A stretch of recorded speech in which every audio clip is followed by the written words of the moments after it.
Yeah, I kind of call bullshit on that. Hi guys, welcome to the video. So my name's Beth and I was on season 5 of SAS Who Dares Wins. I will play a little clip of what I did on it.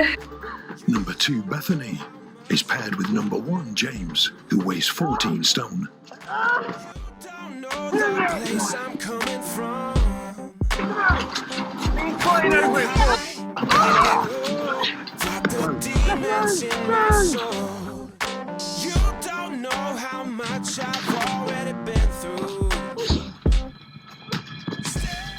Ripped into him. Well, I tried. I've never really fought back or tried to stand up for myself.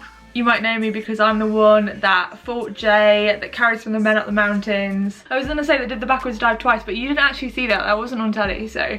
But that did happen. I covered that in my last video if you're interested. So I'm kind of giving my own opinions and taking what I know from the show and letting you know from my perspective what I think of these episodes, because I think I have quite a unique insight, obviously because I was on it, but also because I went to the exact same place and I understand a lot of the tasks because some of them are similar. I'm gonna give you my perspective and I'm really keen to hear yours, so let me know in the comments below. One thing I really wanted to start with is my pet hate. It really annoys me, this. People are like, oh, I really like this recruit because they just get on with it and they don't talk about their sob stories and blah blah blah.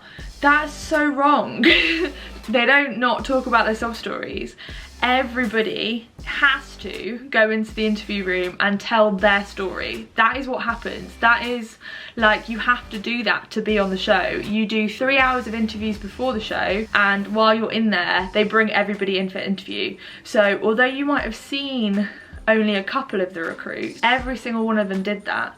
So it's not like people aren't telling their sob stories. It's like everybody has to tell their background and what's happened in their life that has led to this point. And for many of us, me in particular, I have what some people might have called a sob story, but I didn't intend for that to come out. It just so happened that I was talking to a doctor who I was seeing as a counsellor at that point because I have bipolar disorder, and my story came out, like, and then they put that on the TV, and I didn't want that to be on TV, but it was. It's not us telling our sob stories to get sympathy or whatever you think it is literally, we have to do it, we have to tell them. You've got to be really aware of how it's cut, and some people think that others didn't do certain tasks, or like the ones that don't volunteer for the boxing don't do the boxing. That isn't how it works. Everybody does everything. You don't get like a free pass from any of the tasks. We do all of them. Everyone needs to recognise that you're only seeing what they show you, and a really good example of this is when I did the boxing and when I fought Jay, you saw a clip of my sister crying. Now, I know for a fact none of us were wearing makeup on that day. Bear with me, I'm going somewhere with this. So my sister had a black smudge on her face around here. It can't have been from mascara or anything like that because we weren't allowed to take anything with us. They took away all of our belongings, there was no makeup. So that black smudge could only have been from the glove, which was leaving black smudges on our faces. Now, obviously I was there in real life. I had the fight with Jay before my sister had the fight with the girl that she fought. So the clip that they showed you of her crying was after she'd fought. So it wasn't while I was fighting Jay. They showed it as if it was like I was fighting Jay, Ellie was crying because she saw me fighting Jay. But actually the clip of her crying was from after I'd fought Jay and after she'd fought the girl. So horrible thing to do. Somebody needs to do it. Suck it up, number 23. Let's go. Follow the DS. Let's go, number 23. Suck it up. Let's go. Good. Yeah, that kind of proves the point, really. You only see what they want to show you, so you've just got to remember that throughout the whole thing. Just remember, it's so much harder. You only see 10% of the footage. It's so much harder than you could ever imagine, and the only way that you can actually imagine how hard it is to do it yourself. I will leave a link below because you can enter, and good luck. So they were moaning about being cold, and all I could think was, at least it's not raining. Like, it rained the whole time we were there. It was torrential, it was horrible, and we were just constantly wet. but I'm sure it was cold, but on that case I think we had a bit worse. So they had to do the who do you trust the least task. Number 19, Adam, came up quite a lot. We haven't seen a lot of him. You couldn't really make any judgments of him based off knowing that. You're just like, oh, why doesn't everybody else trust him? What's going on there? And then they did the little clip where they showed a bit of him, and he said that he's quite mysterious and he doesn't like to tell people about himself. So that like made it a bit interesting and kind of explains why people wouldn't trust him, I guess. So my strategy was completely the opposite. I was an open book. I thought all of the stuff about me is out there anyway, so if I talk openly about everything, then they've got nothing to find. Like, there's nothing there. I'm putting my cards on the table, and I feel like that worked for me really well, because I'm like, this is my past, this is what I've been through. It doesn't make me weak, it makes me strong. I know that, and I know that I've worked through it. So that everybody deals with things in different ways, and obviously he deals with his past by shutting it down, and that's okay too. But again, it can build a bit of mistrust in people, I think. Then they did the gas mask run, and it was 2K with the gas masks on. I've never ran in a gas mask, but all I could remember was when we did before we had to go on the show, we had to do an ECG and a VO2 max test, which I've done a few times, and I know breathing into those masks is horrible. Like, you feel like you can't get enough oxygen in, and the gas mask thing would be way worse. So I can understand why a few of them found that quite hard, because it's hard to run if you can't get enough oxygen in. Number 19 was paired up with number 7, which is Lauren. They seem to be quite similar. Like, she said that she was a lone wolf and she had really high standards. That's really interesting. Obviously, that like you do have to play as part as a team in the show, and especially in this segment of the show, it does really help when you work together, because everybody can't do everything. So that made like a really interesting introduction into what they might do next. So number 20 and number 16 were at the back, and Hannah is number 20, and I remember Ant was saying, you're useless, like all of it, like shouting at her and do the right thing, all of that sort of stuff. I feel like he pushed her to VW, to be honest. Whether that was justified or not, I can't make a judgment, because you can't really tell how far behind they are. If they were really far behind and really holding the group back, then maybe that was the right decision. At the end of the day, if you're not physically fit enough to do some of the tasks, then that is an issue, as we saw with some of the other recruits that withdrew themselves. But part of me did wonder whether she was just at the back and kind of pushed into VWing because they were last. Like, someone's got to be last, haven't they? There's always going to be someone at the back.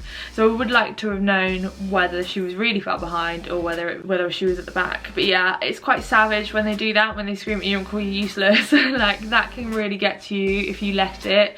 Personally, I just saw through that and ignored it, because as I've said in previous videos, they do tell everybody at some point that you're useless and that you need to quit, because they're testing you at the end of the day. So number 19 let something slip when they were talking about the tear gas. He said he was gassed by riot police, and right then I was like, oh, what's he done? Like, where does that come from?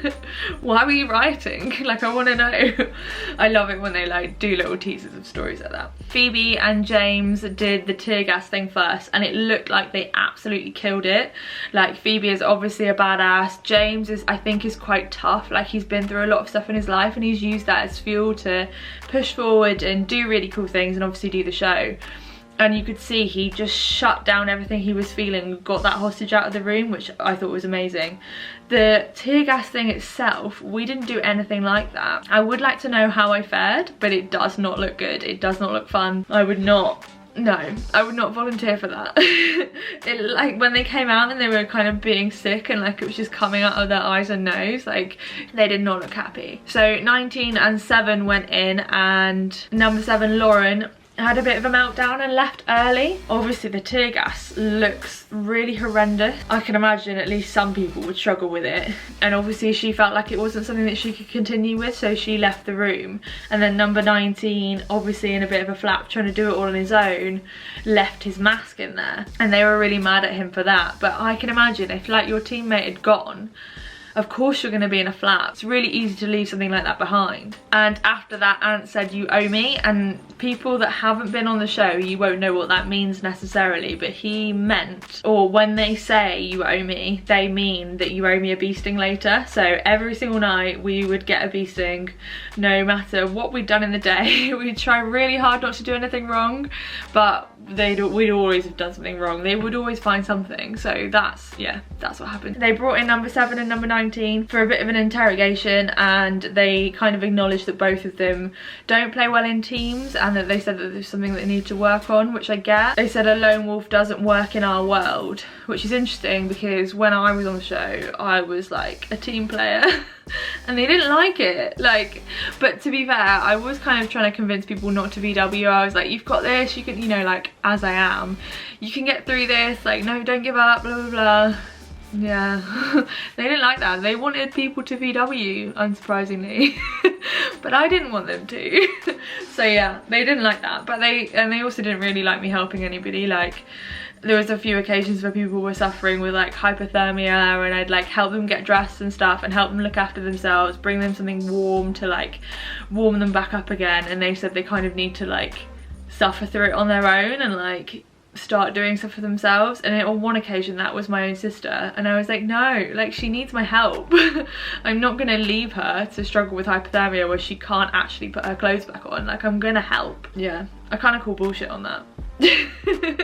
So they said what's about to come you can't do by yourself, which is really important. After that was the speedboat pickup, and we didn't do anything like that either, but we did jump out of a speedboat. We didn't have to get back into one.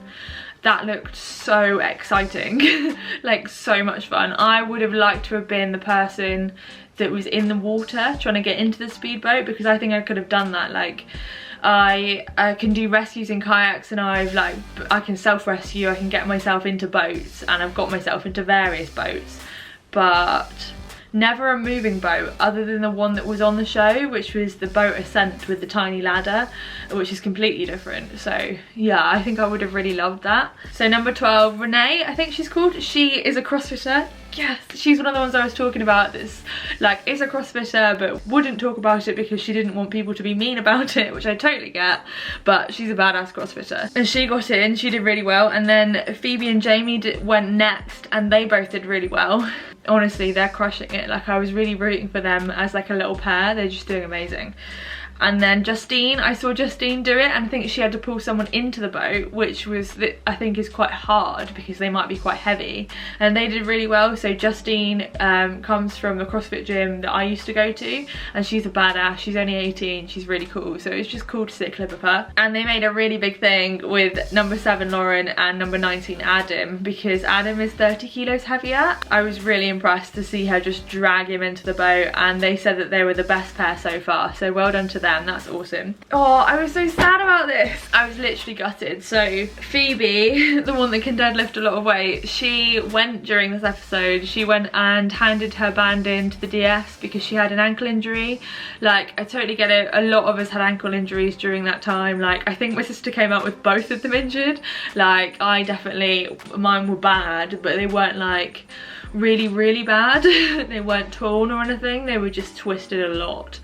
And it does really take a massive toll on your training if you keep walking on twisted ankles or repeatedly injure something. And it's so easy to do on that terrain because you're running, they're like pushing you to run, running down hills and stuff. So I totally support Phoebe in her choice, like kind of not continuing because she didn't want to risk injuring herself anymore, I guess. But honestly, I was just gutted, like really gutted to see her go. I think she would have gone really far if she stayed. But it was a nice exit, and they were obviously really proud of her, which is really good. Oh, and this is the other thing. I would love to have seen how she would do in the milling. That would have been awesome to see. The milling is about controlled aggression, and it's not boxing, it's not fighting. So if you try and block at any point, they tell you off for that. Like, you're not allowed to block. You're not really allowed to dodge. It's a brawl, which is mad, but yeah, it's what it is. So I remember seeing the one with DJ fighting, and he whacked the other guy who was number 4 in the face. That was a hell of a punch. I remember like audibly going like, ooh, when I saw that. That looked savage. I honestly love watching the milling though, because it's really exciting. I saw Justine fight a guy, and she she kept going, which is the main thing. Like, she was in there like trying to throw some punches. You can't really tell how people did because they only really show like small clips, but yeah, like the fact that she was continuing was a really good thing. I was really impressed when I saw Lauren and Adam fight, because Lauren really went for it. She was absolutely throwing punches, like going crazy and that's what you want like. So controlled aggression isn't just about being able to stop, it's being able to like get it going and just really like fight for yourself, and she did that. I was really impressed. So I really remember my moment in the boxing, and obviously it's the moment that I fought Jay, but it was for me the start of a whole load of stuff that has really rocked my life since that point. And if you're interested in listening to my full story on that, I've got a 1 year on video that you can go and watch, and I cover all of it. But basically that moment triggered an awful memory that I'd been trying to run away from, and that caused me, not the event itself on the show, but I have PTSD related to the previous event, and it brought it all back and I couldn't run away from it anymore, and it's savage. So yeah, I think that's just me though. And obviously that's why I cried, that's why I was really upset, because I was suddenly like re-experiencing all of the stuff I've been running away from. But when you get into something like that, especially if you've had like abusive relationships in the past like me, it's something that can be really hard. But personally I was really proud of myself for putting up that fight, and it does take a lot for anybody, like for a man or for a woman, to get into a fight with somebody else, especially if they don't really want to fight them. It was mad. So they brought number 7 in and they were asking her loads of questions, and you could really tell that she didn't really want to think about what was going on for her. She is scared of relationships because of a previous divorce with her parents, and she was scared of ending up at a dead end, which I thought was quite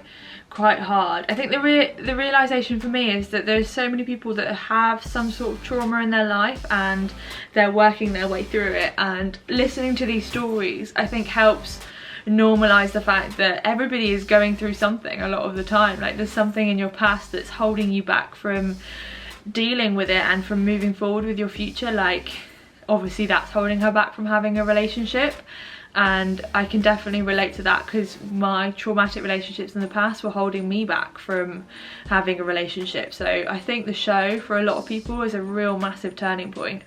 I thought Staz, the new DS, obviously the mole, his reaction then was really good. So he was telling her, he was like, you are your own person and you're not defined by your past. And I really like that. That really hit home for me, and it was just so empathetic. Someone said, mentally I'm fine, but physically I'm broken. And I could totally relate to that. Like, my body was so sore. It was like I competed every single day for like a couple of weeks. It was insane. Yeah, that level of soreness. Especially when you're not getting any sleep, so your body's not recovering. It's just mad. I feel like everybody did really well in this episode. They brought number 19 in, and Billy said a funny phrase. He said, I can't remember the full thing, but he was like, right now I'm Pavarotti, like basically shut up, I'm talking. But the way he said it was so funny, and also like, that's Billy. We saw that the whole time, and I feel like you guys don't ever get to see that, and I'm so excited. I know a lot of people are mad about Ant leaving. Honestly, I feel like the authentic experience that we had more of Ant and Billy and Foxy, and Ant was there for the camera bits, the really big camera bits. So Ant leaving from a participant's perspective isn't the end of the world, and I've always felt that we need to see more of Billy and Foxy and the others.